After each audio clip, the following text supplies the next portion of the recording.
शुरू करें क्लास। कल क्लास में आप लोगों को मैंने सूर्य और सूर्य के 9 ग्रह पढ़ाए थे, तो थोड़ा उसको रिमाइंड करते हैं। सूर्य के सबसे नजदीक ग्रह कौन सा है? बुध को कहते हैं मरकरी, और सबसे छोटा प्लैनेट मरकरी। सूर्य का चक्कर सबसे कम दिनों में कौन लगाता है? मरकरी। कितने दिनों में? 88 डेज में। बुध का एक दिन पृथ्वी के कितने दिन के बराबर होता है? 90 दिन के, मतलब 3 महीने के बराबर होते हैं। क्या मरकरी के पास अपना कोई मून है, सैटेलाइट है? नहीं। फोबोस और डिमोस किसका सैटेलाइट है? किसका चांद है? मार्स का, मंगल का। किस प्लैनेट को रेड प्लैनेट कहते हैं? मंगल। क्यों कहते हैं? क्योंकि इसमें आयरन की मात्रा अधिक है। निक्स ओलंपिया जो पर्वत है, माउंटेन है, वो किस प्लैनेट पे है? मार्स पे है। ये माउंट एवरेस्ट से 3 गुना ज्यादा बड़ा है। ओके और यूरोपा, ये किसका सैटेलाइट है? ओके और यूरोपा ये किस प्लैनेट का सैटेलाइट है? जुपिटर का। जुपिटर के पास लगभग कितने प्लैनेट है? 79 प्लैनेट है। 79 सैटेलाइट है। 79 सैटेलाइट है। तैरता हुआ ग्रह किसे कहते हैं? सैटर्न को, शनि को। लेटा हुआ प्लैनेट? अरुण को। 2 ऐसे प्लैनेट के नाम बताओ जो उल्टी दिशा में घूमता है, पूरब से पश्चिम की ओर। यू और वी। यूवी, युवराज नहीं, यूवी। यूरेनस और वीनस, शुक्र और अरुण। इवनिंग स्टार और मॉर्निंग स्टार किसे कहते हैं? फ्राइडे को, मतलब शुक्र को, जिसे हम वीनस कहते हैं। पृथ्वी की सिस्टर वीनस। तो ऑलमोस्ट आप लोग रिवीजन करो और इसको याद करो। आज का टॉपिक हमारा है भारत के अंदर मिट्टी। इंडियन ज्योग्राफी में सॉइल नाम का चैप्टर बहुत ज्यादा ही इंपॉर्टेंट आता है।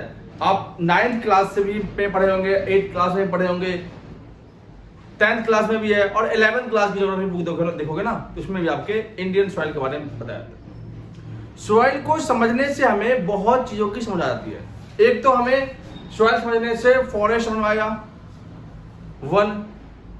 सेकेंड, वहां की एग्रीकल्चर समझ आ जाएगी। 3rd, वहां के लोग के बारे में समझ आ जाएगा, वहां कल्चर के बारे में। तो जैसी जिसकी मिट्टी वैसे उसका कल्चर, वैसे वहां का परिवेश, वहां की ऐसे वातावरण।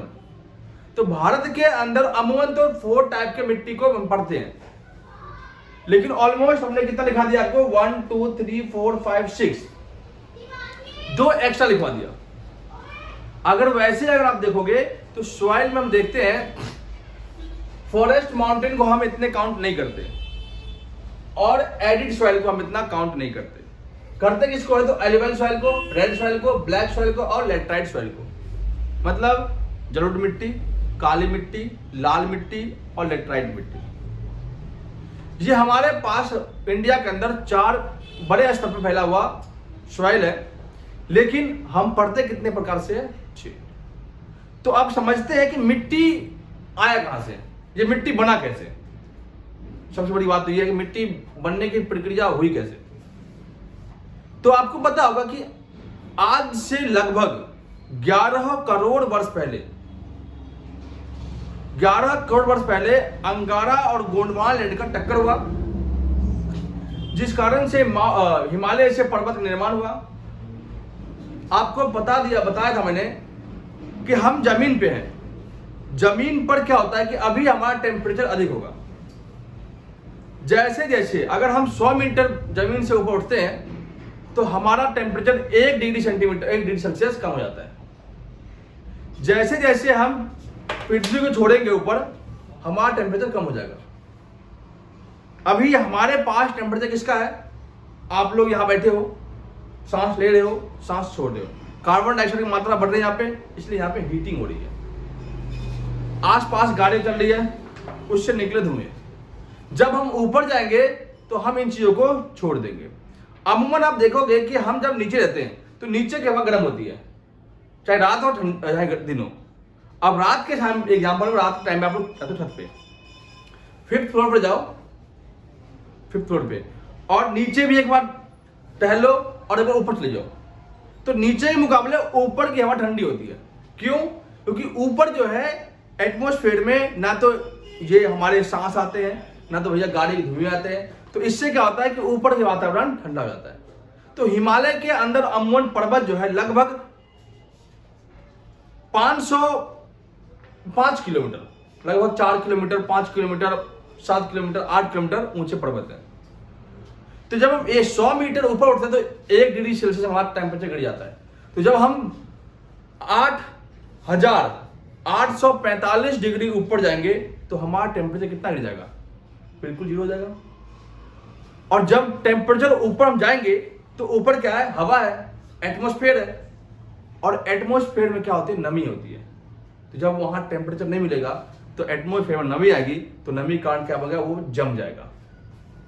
आप फ्रिज देखते हो, फ्रिज के अंदर जो बर्फ जमता है, एक तो होता है गैस और दूसरा होता है उसके अंदर एटमॉस्फेयर का कोई जगह नहीं होता। आप उसी फ्रिज को खोल दो, आपका बर्फ नहीं जमेगा। तो एग्जाम्पल में जैसे हवा में नमी आएगी, तो हवा में नमी आने के कारण क्या होगा? बर्फ जमेगा, और जब बर्फ जमेगा तो बर्फ क्या होगा? नदी बन करके निकलेगी। तो जैसे ही नदियां पहाड़ों से नीचे गिरती है, नदी को प्रेशर कहां से मिलता है? नदी को बल कहां से मिलता है? पहाड़ों से। जो नदियां प्रेशर लेकर के नीचे गिरी, तो जैसे ही नीचे गिरेगी तो क्या होगा? नीचे पत्थर है, उन पत्थर पे मिट्टी गिरेगी, वहां के जो पत्थर है वो तो टूट जाएगा। इसके बाद वहां जो नदियां चलेगी तो रास्ते में कितने पत्थर मिलेंगे? आप जाओगे अमूमन अभी टाइम में उत्तराखंड चले जाओ, कश्मीर चले जाओ, तो देखोगे नदियों में जो है, नदियां सूख रखी है, अभी कुछ नदियां ऐसी होगी जो सूख रखी होगी, तो उन नदियों के पत्थर ऐसे दिखेंगे आपको। अब मानो उसी नदी में बाढ़ का पानी आ गया, तो पत्थर में पत्थर क्या होगा? टकराएगा पानी से, पानी के प्रेशर से, और पत्थर क्या टूटेगा। और जैसे पत्थर टूटा वो कण में बदल जाएगा, और वही कण कहां पे आएगा? हमारे एरिया में। तो वो क्या बन जाएगा? मिट्टी का रूप ले लेगा। आप देखोगे ये था आपका अंगारलैंड और ये था आपका गोंडवाना। ये मानो अंगारा और गोंडवाना में टक्कर जैसे हुआ तो ये वाली भूमि ऊपर उठ जाएगी, उठ गई। नीचे वाली जो अंगारलैंड गोंडवाना लैंड जो हमारा है, ये ऊपर उठा हुआ है, और ये वाला भूमि हमारा ऐसा है। अब देखो, ये पहाड़, ये प्लेटियो और ये मैदान।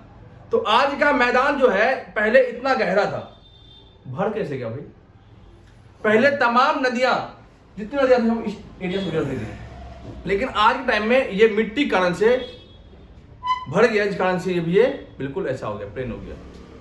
तो कुछ टाइम बाद अगर इस तरह से मिट्टी भरती रही तो कुछ टाइम बाद जो गंगा नदी हमारे यहाँ बह रही है वो भी बहने बंद हो जाएगी। बहुत सी नदियां इस ओर से मुख करके, जहां नदियां क्या ढूंढती है? ढलान। ढलान नहीं होगा नदी जाएगी नहीं। जहां ढलान अधिक होगा, जहां गहराई अधिक होगी, नदी वहीं घुस जाएगा। तो आप देखोगे हमारी भारत की भूमि में ये वाला जो भाग है वो ऐसे उठा हुआ है। देखो मेरा हाथ नहीं है, ये ऐसे उठा हुआ है, ऐसे। अब देखो, ये वाला पर्वत हो गया, ये वाला हमारा क्या हो गया? ये हो गया आपका प्लेट्यू वाला एरिया, ये वाला एरिया, और बीच वाला क्या हो गया? आपका मैदानी एरिया। तो ऑलमोस्ट जितनी नदियां थी पहले वो इस एरिया में बहती थी। तो इस एरिया में पर्वत टूट के आए, इधर ही पर्वत थे, इधर ही पर्वत है, टूट टूट कर आए और मिट्टी को लेकर आए और इंडिया में मिट्टी को भर दिया। तो इसे कहते हैं प्लेन एरिया। सीबीएसई वाले बच्चे जो है वो कहते हैं इनको प्लेन एरिया, और हिंदी वाले कहते हैं इसको मैदानी भाग, मैदानी भूभाग। इसे कहेंगे माउंटेन प्लेन, माउंटेन एरिया। हम कहेंगे पर्वतीय भाग। हम कहते हैं प्रायद्वीपीय भारत, तो सीबीएसई वाले क्या कहेंगे? Coastal area. मतलब हिंदी को सिंधी बना देते इनको, तो पढ़ने में दिक्कत है तुमको। तो ऑलमोस्ट हम देखते हैं कि भारत के अंदर मिट्टी निर्माण प्रक्रिया देख लिया। तो तो आप सोचो कि मैं बड़े स्तर पर ये व्हाइट क्यों छोड़ रखा है। ये बड़े स्तर पर जो मिट्टी होगा वो शायद भारत में सबसे अधिक होगा, क्योंकि ये प्लेन एरिया है। और प्लेन एरिया में मिट्टी कौन सी होगी वो बताओ। तो प्लेन एरिया में जो मिट्टी होगी वो होगी आपका एलुवियल सॉइल, इसे हम जलोढ़ मिट्टी कहते हैं, जो काफी ज्यादा ही उपजाऊ होती है। भारत के अंदर सबसे अधिक मात्रा में कौन सा सॉइल होता है? एलुवियल सॉइल होता है, जिसे हम जलोढ़ मिट्टी कहते हैं। अब जलोढ़ मिट्टी बनता कैसे है? तो नदियां अपने साथ मलबा अर्थात मिट्टी को ले जाती है। तो मिट्टी क्या करेगी? अपने साथ लाएगी। मान लो कि गंगा नदी है, वो अपने साथ क्या लाया? मिट्टी लाई। ये मान लो गंगा नदी निकल रही है, ये अपने साथ क्या लाई? मिट्टी। तो बाढ़ के समय में क्या करेगी? इन मिट्टी को इन एरिया में छोड़ देगी, इन एरिया में छोड़ देगी। तो किसान क्या करेंगे? बाढ़ के बाद इन एरिया में अपने खेती कर लेंगे, कुछ ना कुछ उगा लेंगे। धान हो गया, दालें होंगे, गेहूं हो गया, ये उगा करके अपना कर लेंगे। लेकिन कई बार क्या होता है कि बाढ़ का स्तर इतना अधिक होता है, इतना अधिक होता है कि नदी जो है इस एरिया को पार करके अगले एरिया में चले जाता है। तो मिट्टी का बहाव यहां भी आएगा और यहां भी रहेगा। जहां हमेशा मिट्टी आएगा एलुवियल सॉइल, वो ये वाला भाग है नदी के साइड में। और जहां कभी कभी आएगा वो होगा आपका ये वाला भाग, जो कभी कभी बाढ़ आती है, अधिक बाढ़ आ गया तो नदी का पानी ऊपर फेंक दिया। तो इन एलुवियल सॉइल को 2 पार्ट में डिवाइड कर दिया। एक होता है बांगर और एक होता है खादर। सीबीएसई वालों को कंफ्यूजन होना है, खादर भी यही होता है और बांगर इंग्लिश वर्जन में यही कहते हैं। एक होता है बांगर और एक होता है खादर। बांगर क्या हो गया? जो पुरानी होगी, मतलब वहां पे कभी कभी बाढ़ का पानी जाएगा और मिट्टी वहां बनेगी। और खादर क्या होगा? जहां हमेशा ही पानी जाएगा, अर्थात नवीन मिट्टी, नवीन न्यू एलुवियल सॉइल, जिसे न्यू एलुवियल सॉइल कहते हैं खादर, और ओल्ड एलुवियल सॉइल कहते हैं बांगर। तो अब मुझे बताओ कि इनमें से सबसे अधिक फर्टाइल कौन होगा? ये ओल्ड वाली होगी या न्यू वाली, या बांगर होगी या खादर होगी? बताओ। खादर होगी। खादर क्यों होगी? क्योंकि यहां हमेशा नई नई मिट्टी आती रहती है। कभी बार उत्तराखंड से खखोर लिया मिट्टी, पानी जो आपका यूपी के एरिया से खखोर लिया मिट्टी और बिहार जाकर छोड़ दिया, बिहार से मिट्टी उठाया बंगाल में जाकर छोड़ दिया, बंगाल से उठाया बांग्लादेश में छोड़ दिया। तो जहां जहां मिट्टी उपजाऊ जाएगी, अलग अलग प्रकार की मिट्टी मिलेगी, तो क्या होगा? वहां पे भूमि काफी उपजाऊ होगी। तो बताओ एग्जाम्पल में हमारे इस मैदानी भाग में कौन सी फसलें उगती है? तो हमारे इन प्लेन एरिया में गेहूं, मतलब जिसे हम क्या कहते हैं यार, गेहूं हो गया, धान हो गया, दालें हो गई, फिर इसके अलावा आपके छोटे मोटे और फसलें हो गई। तो मेनली रूप से यहाँ पे क्या होते हैं? गन्ना, गेहूं, चावल, दाल, ये इनको उगाते हैं। बाजरे मोटे अनाज मानते हैं, बाजरा इनमें नहीं उगेगा। देखो ऐसा है कि ऑलमोस्ट एरिया में, अब देखो केले के लिए सबसे अधिक उपजाऊ मिट्टी कहाँ की है? जो एरिया पानी वाला होगा, तो यहाँ पे केले ज्यादा होंगे। क्या हमारे इधर केले नहीं उगते? उगते हैं ऑलमोस्ट। अब नारियल पौधे कहाँ ज्यादा? इधर ही है। क्या आपके यूपी में नारियल पौधे नहीं है ना? तो हर एक जगह वो चीजें पाई जाती है, लेकिन क्या होता है जहां पे अधिक होगा हम उसे भी देखेंगे ना। अब गेहूं और चावल और गन्ने की खेती सबसे अधिक इधर होती है। ठीक, साउथ इंडिया में आपको ज्यादा नारियल खेती होती है, नारियल की, काजू की, कॉफी की, मसाले की, केले की, तो इधर पढ़ेंगे। तो क्या मसाले की खेती हमारे इधर नहीं होते? मिर्च नहीं उगता? हम मिर्च कहां से? क्या हमारे पास जो मिर्च आ रहा है आंध्र प्रदेश जा रहा है मिर्च ढो करके? नहीं, हर जगह पंजाब में उगते हैं। तो हमारे यहाँ पे उस क्वांटिटी में नहीं उग पाता है। मिट्टी हमारे यहाँ भी उस प्रकार की है, लेकिन थोड़े बहुत एरिया में। लेकिन मैंने आपको समझाने के लिए, अगर मैं प्रॉपर वे में उन चीजों को इंगित करता तो आप कंफ्यूज हो जाते हैं। तो इसलिए मोटे मोटे तौर में मैं आपको समझा दिया। तो मैं कहते हैं आपको जलोढ़ मिट्टी। जलोढ़ मिट्टी किसे कहते हैं? कि नदियां जब अपने साथ बाढ़ के साथ पानी के साथ जो मिट्टी आती है, जो नदी के साइड में गिराती है, उसे कहते हैं जलोढ़ मिट्टी। जलोढ़ मिट्टी एलुवियल सॉइल 2 टाइप के होते हैं, 2 प्रकार के होते हैं। एक होता है खादर और एक होता है बांगर। खादर मतलब नया और बांगर मतलब पुराना। ओल्ड एलुवियल सॉइल कहते हैं बांगर और न्यू कहते हैं खादर। यही इन पे डिफरेंट आपको देखना है। ये आपका उत्तर प्रदेश, पंजाब, बिहार, मध्य प्रदेश, छत्तीसगढ़, गुजरात, जहां भी नदियां अधिक होगी वहां पे एल्यूवियल सॉइल पाया जाए। कोई दिक्कत नहीं ना? कौन सी फसलें होगी समझ आ गया? कल खेती करोगे। लेकिन एक चीज ध्यान रखना, हमारे इंडिया की मिट्टी में 3 चीजों की बहुत बड़ी कमी होती है, लेकिन में 2 आपको याद रखना है। एक नाइट्रेट का, जिसे नाइट्रेट, और ह्यूमस। ह्यूमस की कमी होने के कारण हमारे मिट्टी में यूरिया खाद का प्रयोग किया जाता है। व्हाइट वाला जो खाद होता है ना, खाद, उसे डालते हैं। क्यों? क्योंकि हमारे मिट्टी में ह्यूमस की कमी होती है। इसलिए हम अपने खेतों में यूरिया खाद डालते हैं ताकि गर्मी पैदा हो, और उससे क्या होगा, मिट्टी और फर्टाइल होगी। तो हमारे ऑल ओवर इंडिया मिट्टी में किसकी कमी होती है? ह्यूमस और नाइट्रेट और नाइट्रोजन की। इन 3 चीजों की कमी पाई जाती है। अब हम आते हैं माउंटेन एरिया की मिट्टी को, माउंटेन हिल स्टेशन की मिट्टी को देखते हैं। पर्वतीय मिट्टी, पथरीली मिट्टी होती है। इन मिट्टी में छोटे मोटे अनाज नहीं उग पाएंगे। इन एरिया के लोग जो है, जैसे कि उत्तराखंड हो गया, जम्मू कश्मीर हो गया, सिक्किम हो गया, अरुणाचल प्रदेश हो गया, इन जगह के लोग ऑलमोस्ट जो है सीढ़ी नुमा खेती करते हैं। सीढ़ी नुमा खेती क्या होता है? तो मान लो कि पहाड़ है, ये पहाड़, इन पहाड़ को इस प्रकार से काट काट करके इस पर खेती करते हैं। क्यों? ताकि मिट्टी का कटाव ना हो, मिट्टी कटाव बचा रहे। समझ गए कि नहीं? अब हम इनमें देखते हैं कि मुख्य रूप से कौन कौन सी फसलें उगती है। तो यहां पर्वतीय माउंटेन हिल्स में एप्पल, संतरे, केसर।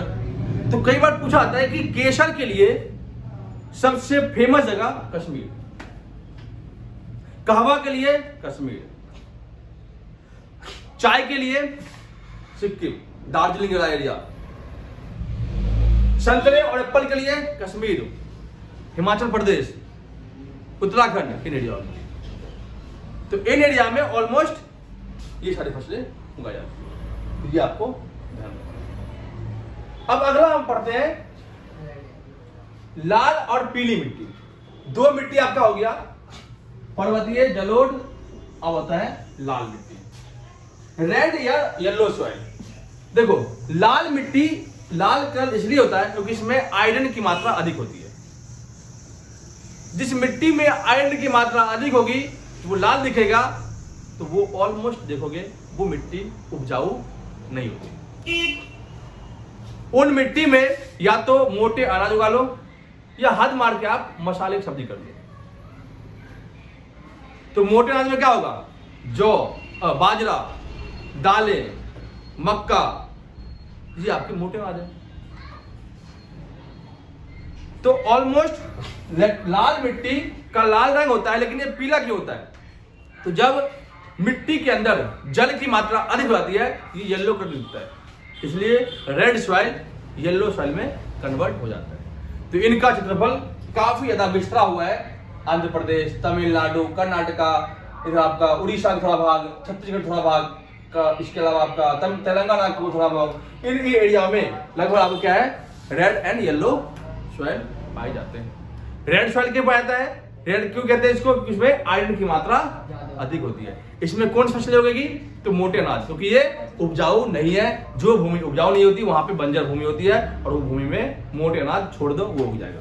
क्योंकि मोटे अनाज को कम पानी की आवश्यकता होती है, ह्यूमस की कमी इसमें भी होती है, नाइट्रेट की कमी होती है, नाइट्रोजन कमी होती है, इसलिए मिट्टी उपजाऊ नहीं होती है। कोई दिक्कत? आगे ब्लैक सॉइल, जिसे हम काली मिट्टी कहते हैं। ये मिट्टी के एग्जाम में आपके क्वेश्चन आता है कि काली मिट्टी, ब्लैक मिट्टी बना कैसे? तो बेसाल्ट चट्टान होता है ना, बेसाल्ट चट्टान नहीं। अब मान लो कि जब पृथ्वी टकराया था, ठीक है, जब पृथ्वी टकराया था, मतलब यहां से अंगारलैंड और ब्रह्मालैंड में टकराया था, तो गुजरात के एरिया में यहां देखोगे आपको ये अलग था। यहां से टकराने के बाद ये अलग था। यहाँ से जैसे टकराया कि नीचे था लावा, वो लावा निकला विस्फोट होकर के, और वो क्या बन गया? ठंडा होकर के बेसाल्ट का चट्टान, रॉक बन गया वो, और वो रॉक ब्लैक सॉइल में कन्वर्ट हो गया। इस ब्लैक सॉइल का कारण है कि इसके अंदर टिटेनियस का मात्रा अधिक होती है, टिटेनियस की मात्रा और जीवाश्म की मात्रा, सिंपल का इसमें फॉसिल्स इसमें अधिक होते हैं। इसलिए इस मिट्टी को ब्लैक कहते हैं, ब्लैक सॉइल कहते हैं। ब्लैक सॉइल बना कैसे? तो आपके बेसाल्ट के चट्टानों के टूटने फूटने से क्या बना? आपका ब्लैक सॉइल बना।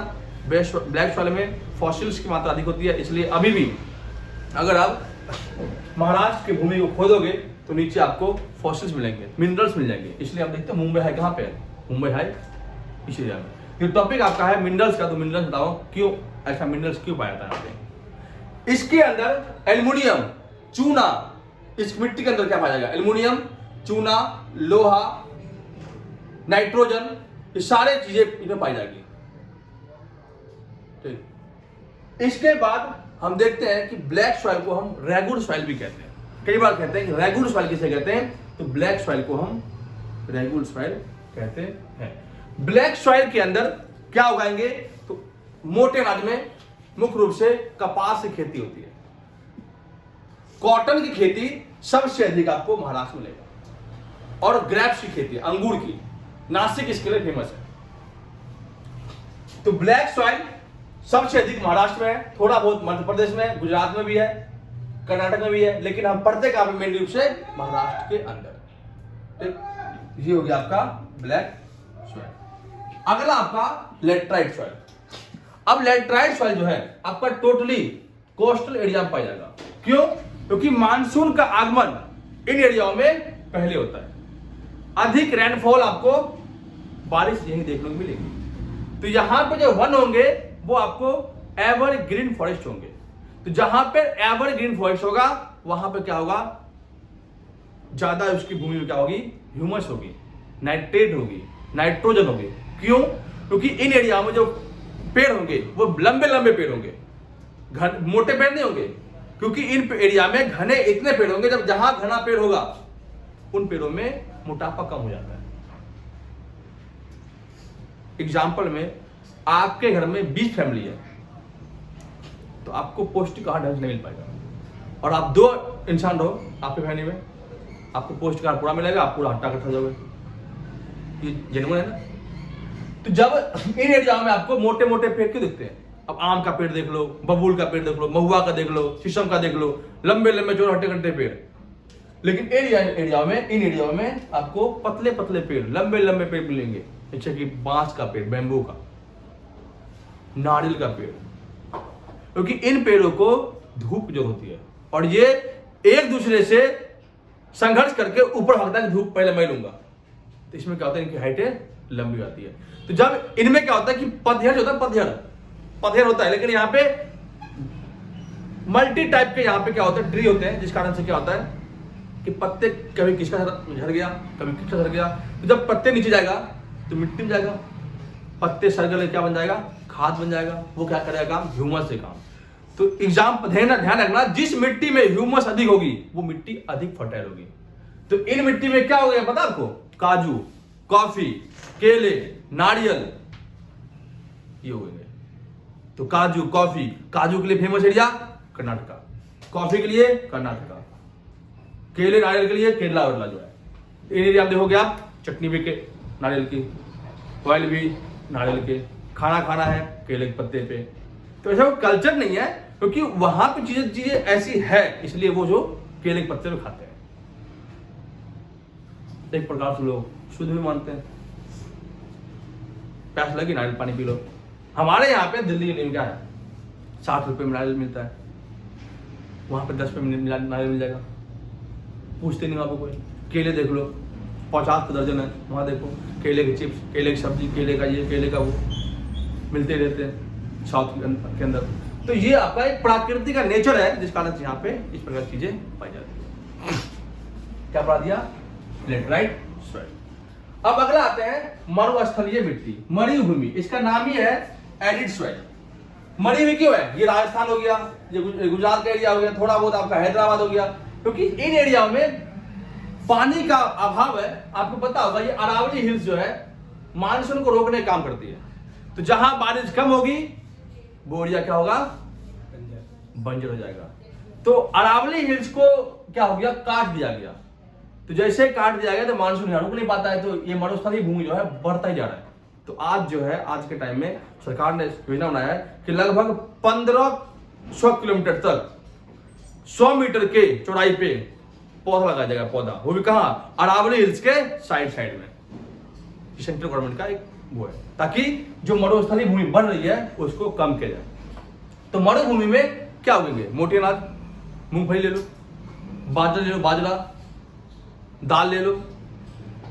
और यहाँ पौधे कौन से होंगे, बेल के पौधे, कैक्टस के, खजूर के, यही पौधे मिलते हैं यहाँ पे। तो ऑल ओवर जो प्रकृति ने जो दी है वो हमें इसी प्रकार समझना होता है। अब देखो इनमें कोई दिक्कत नहीं है समझने आपको, अगर आप इस प्रकार से किसी चीज को पढ़ते हो तो आपको समझ आ जाएगा कि मिट्टी क्या है, मिट्टी में कौन सी मिट्टी कहाँ पे है, कैसी मिट्टी कहाँ पाई जाती है, किस प्रकार की फसल पाई जाती है, बिल्कुल इजी वे में समझ आ जाएगा। तो आशा करेंगे कि भैया आपकी वीडियो आपको समझ आए, और समझ में आए तो इसको शेयर और लाइक जरूर करें।